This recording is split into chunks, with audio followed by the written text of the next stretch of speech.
咁呢個就係佢獨特嘅練習方式嚟嘅。三展呢個就唔係講我咁樣做3下就叫做三展啦。即係呢個任務都幾易做嘅，其實。嗱，咁當然你要知道個拳法嘅要求，你先知道咩佢做得好，定咩佢做得唔好啦。其實呢一個單子咧，好早已經有嘅。講遠啲啦，我哋河北形意爆學派嘅，譬如我打紅拳，指手問題，或者我哋打合家嘅。喂，師傅啊，虎鶴雙形裏邊咧，指定中原呢一節咧，其實同一攤三伏都好似喎。咁喺虎鶴雙形裏邊會唔會剛猛啲咧？打起上嚟？呢個指定中原。係冇錯。嗱，3下咁啊伸縮3次運氣練習。係。好啦，咁呢一個咧就用法上邊，咁啊有啲朋友都覺得啦，會唔會係同一攤三伏好相似咧？係。咁我哋要留意翻就紅拳，針對嘅就係以穿橋為舞。咁同時配合12支橋。咁啊，仲有我哋洪家三展，咁啊基本上12支橋咧，之前都有影片講過。係。咁最重要12支橋一開始咧就係以剛柔為綱領嘅，咁然後之後嗰10橋咧就係講點樣運用呢個乜嘢叫做剛柔橋嘅變化啦。洪家以穿橋為舞，所以你見到我嘅手指定中原咧，就係要做到一樣穿入，要直入中原。就係即係話咧，中線啦。咁我要隻手，我可唔可以穿到過嚟入？咁而同詠春嗰個攤手入咧就好似，但係攤手入嘅感覺係點樣？攤手就柔化啲。好啊，你打我。係啊。但係如果我呢度咧，咁我而家我入嚟，你覺得點啊？好似係咪剛猛啲啊？係，好似老虎咁逼埋嚟啊！係咪啊？有種壓迫性係嘛？冇錯。咁如果我出手唔夠你強咧？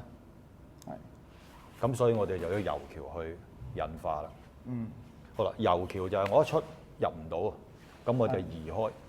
咁移開跟住你都知啦，如果你一攤三伏，你呢隻手會打過嚟，可以打我啦，或者我直情係入手啦，係咪啊？咁如果同一時間你打我，嗱呢個同一攤三伏最大分別就係我係橫逼直入。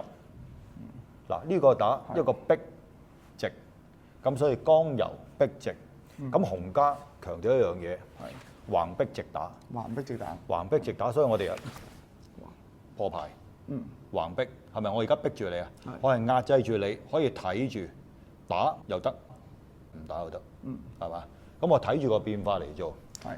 好啦，所以首先要尋紅，產生個壓迫性先，然後再進攻。咁而我哋呢個位，我哋單手做嘅時間咧，就係一去跟住一入橫逼入，係咪？咁我就橫逼直打，直入，跟住咧就再去嘅時候一引，係咪？咁我再打，咁個壓迫性係會強啲，係咪？咁好講我哋條橋，咁我哋喺呢一個部分咧，就係講一個好似你頭先所講啦，好似猛虎嘅勢，猛虎嘅勢，首先我哋要做到咧，我哋嘅手臂同埋腰臂肩腰實，咁所以我哋練習嘅時候就要點樣可以運氣上勁。好啦，氣運丹田，咁樣練習。李師傅啊，洪家三展拳嘅時候咧，運氣我哋會用單指。即係你講我哋頭先咁樣運三下。係冇錯冇錯。嗱，咁樣運三下咧，有好多朋友咧都誤解咗喎。我咁樣做3下就叫做三展啦。其實意思唔係咁解嘅。其實三展咧係講緊我哋展開三關。展開三關。係，我哋身體上中下三盤啦。我哋話三元。好啦，咁我哋嘅手分3節，腳有3節。咁我哋梢節、根節、中節，我哋點樣能夠令到呢3節節節貫通？我哋要展開佢。展係伸展個展。所以咧喺福建嘅少林拳裏邊又叫三戰。咁有啲朋友寫咗做戰鬥嘅戰。有啲咧有陣時因為個讀音啦，就寫個較剪個剪。咁有啲譬如喺啲客家東江拳裏邊咧，就叫三通。點樣打通三關？咁咪會清楚啲啊！即係譬如如果我隻手我冇呢個展嘅概念，你感覺下嗰啲力係死嘅，硬頂啊！硬頂，但係我發唔發到力啊？冇。係因為你識展咯。係啊，冇錯。因為你識運用點樣可以發勁，咁點樣發勁就係同我哋嘅肌肉嗱呢度有唔到啦，係啊。嗱，譬如我隻手我就咁放喺度嘅，係我就咁放喺度，我就咁放喺度。你隻手咁推住我隻手。嗱，咁你睇下我嘅隻手有冇用啲咩力啊？呢邊冇嘅，嗱後邊發力啦，我冇力啊，我咪有力啊。係其實我個力咪由腳開始伸上嚟咯。係咪要上中下三盤要通？係。咁然後膊頭、手踭、手臂要通。嗱，我隻手擺喺度嘅。係。你隻手俾少少力。揾開咗。係咪揾開咗啊？咁我隻手係咪穿入嚟啊？係。你就算你識移開我，但係我隻手係沉，係咪入嚟啊？係。咁但係我隻力唔識展放嘅時候，係咪啊？唔識展放嘅咪縮咯。即係點解我哋打公字嘅時間要咁樣開啊？咁開通個膊頭咯。嗱，即係而家我個膊頭我縮咗嘅，係咪啊？咪冇力咯。我膊頭，哇！嗱，係咪？你咪要咁樣移開我，係咪？但係你感唔覺到我而家隻手啦？個關節係鬆沉，然後伸延開佢咯，可以將你度力運化，然後再逼進啊，係咪展開啊？係咪啊？係咪展開啊？咁所以三展就係講緊你全身點樣練到啲關節打通佢咯，得唔得？即係練完之後個人唔會咁僵硬。咁所以咧，我哋喺老洪拳裏邊有三展拳嘅系列。咁其實咧就係呢一個核心要求嚟嘅。你要做到，首先我哋要做到呢三展先。所以練拳就三展起㗎，三展就練到死㗎。即係三展好重要喎，所以我哋打科學雙形都要擺呢個概念。拳功合一嘅時候，我哋都有一個概念。咁樣我哋打老洪拳嘅時候，我哋開你嗱。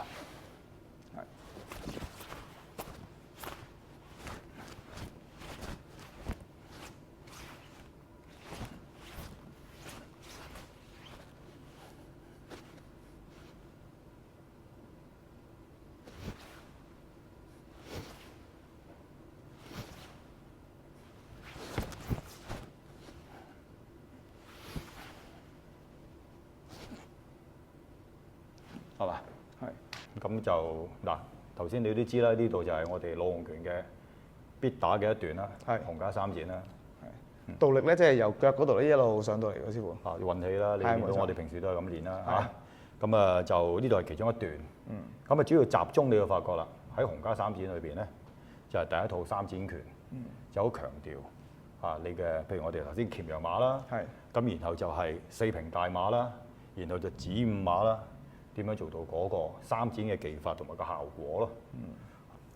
師傅啊，咁頭先你示範三展嘅時候咧，就冇呢個單指呢個咁嘅運法嘅喎。係。咁會唔會呢個係有特別嘅意義嘅咧？因為我都聽人講過咧，三指呢個意思咧，例如咁樣分開，代表當時係反清要係辛亥，即係辛亥革命前啦，要反清嘅時候，呢反清義士一啲暗號嚟嘅。係。即係三點個爪分開咧，代表三點水係代表清咁解。咁呢個暗號一出咧，就大家知道大家係同都係反清人士咁樣。會唔會係因為咁樣，所以之後咧先改咗做呢個單指呢個運法咧？嗱，咁就其實呢個手法咧喺未有清之前已經有㗎咯喎。係即係同反清未必有關喎，真係。嗱，咁就你可以有好多聯想嘅，係嘛？暗號會唔會短咗啲咧？咁當然你要知道個拳法嘅要求，你先知道咩佢做得好，定咩佢做得唔好啦。咁我哋就講翻啦，呢個其實單指手咧，我哋叫佛指。係。咁呢個手指咧，亦都係我哋叫單指啦，好簡單咁叫單指啦。我哋打形意都有㗎，就算我哋打陳家太極都有㗎喎。陳家太極一揦掩收紅錘，係。或者一勾翻嚟，呢個都係單指啦。係嘛？咁我哋打譬如合家啊、白鶴啊嗰啲啦，咁我哋都有單指啊，佛指印路啦。咁你呢啲係佛指啦，係嘛？咁就其實個單指唔係一個獨特嘅手型，南北都有嘅。只不過就係我哋新洪拳咧，就用咗呢一個方式做咗個運橋。係。咁我哋隻手指咧係分開佢嘅，即係唔使我哋係拍埋嘅。拍埋嘅。係啊，如果你分開佢咧，就係即係咁就隻手指咧就要拍埋。拍埋。咁隻手指食指要係直啦。咁啊跟住咧手指公就扣起啦，扣起就唔好擺中間喎，我哋嘅扣起啦扣起。一運嘅時候嗱，你感覺下你想問嘅就係有乜分別啊嘛？係冇錯冇錯。當我用頭先分金定金橋嘅方式咁樣咧，嚟試下掹嗰啲手指，掹沉踭個沉踭個踭要向下，係啦，好啦，咁呢個時候好啦，你運勁咯喎，力貫你嘅手指尖撐開佢嘅呢個叫四指撐天。好啦，咁我將啲手一收嘅時候，有咩分別啊？拉緊咗啦，你呢啲係咪拉緊咗？係冇錯。個橋臂內外上下係咪更加堅實啊？個掌同埋手臂係咪更加堅硬啊？冇錯，有力啊！咁同埋你嘅氣係咪灌喺隻手指上邊？更加容易到。係，同埋咁呢三隻手指咧，就除咗呢個手臂嘅堅實之外咧，但係其實都要呢啲手指有一個曲，係咪啊？能夠90度豎起手掌同埋屈得到手指，你發覺唔係咁容易喎。係有啲人可能屈唔到呢個手指，咁所以我哋就要練習呢三隻手指嘅靈活度，能唔能夠扣起啦呢一節？扣起，然後咧就呢一隻手指嘅運勁喎，咁樣喎。咁你會發覺而家我哋嘅條橋係咪集中咗啊？咁呢個就係佢獨特嘅練習方式嚟嘅。咁我呢度呢隻扣，呢隻手一扣係咪有收啊？咁一收一壓迫嘅時候，呢個咪放咯，係咪？呢個放係咪？呢個放咯。但係我一鬆開嘅時候，隻手一彈咧，手指咪插咯。咁你嘅手點樣運氣上氣去到個手嗰度，力貫你嘅指尖咯。咁亦都呢隻手亦都可以帶一個勾搭、限制同埋控制對方嘅橋臂。咁我有呢個靈敏度，有呢一個彈性喺裏邊咯。咁所以就會用咗呢一個方式去練習。咁隨之我哋就係練到點樣運到勁上去啦。咁所以我哋就會用力啦，運氣上勁，呢個叫做上力嘅方式。咁再進一步咧，就係當然要化咗佢啦。好輕鬆隨住你嘅意念，能收能放啦。所以有陣時呢個係初步點樣運到你條橋有力。咁即係實質上用嘅時候，當然唔係咁樣啦。呢個就係練一個功法，點樣可以頭先我講啦，臂堅腰實，氣運丹田。好啦，到你有嘅時候，就可以隨時可以運化出你嘅手，剛柔並濟啦。咁再進一步嘅，咪帶鐵環咯，帶銅環嗰啲嘢去練習咯。咁到你冇咗個鐵環，放低咗，然後放鬆嘅手打出嚟，你隨時咧就有一個收緊嘅時候，你可以發揮到一個突發性嘅爆炸性嘅力量。咁加強咩咧？帶住佢打，就係加強我哋身體整體嘅勁路。因為當你嘅手負重或者加強個橋手訓練嘅時候，你個馬步會點啊？如果唔能夠配合嘅話咧，你個腰馬駕馭唔到啊，駕馭唔到嘅人就會失重心。咁所以你帶住啲嘢打有重量嘅時候，你就會感受得到，哇！原來我有嘢墜咗你嘅手嘅時候，我個人嘅腰馬咧就點樣能夠幫自己保持個重心沉穩啦。咁喺呢個訓練裏邊，到最後。道法自然啦，可有可無啦，若即就若離啦。你到底我剛係定係柔咧？咁我隨時嘅啫，大致上係咁啦。即係講求權功合一啦，始終都係啊。係啊。好，唔該師傅。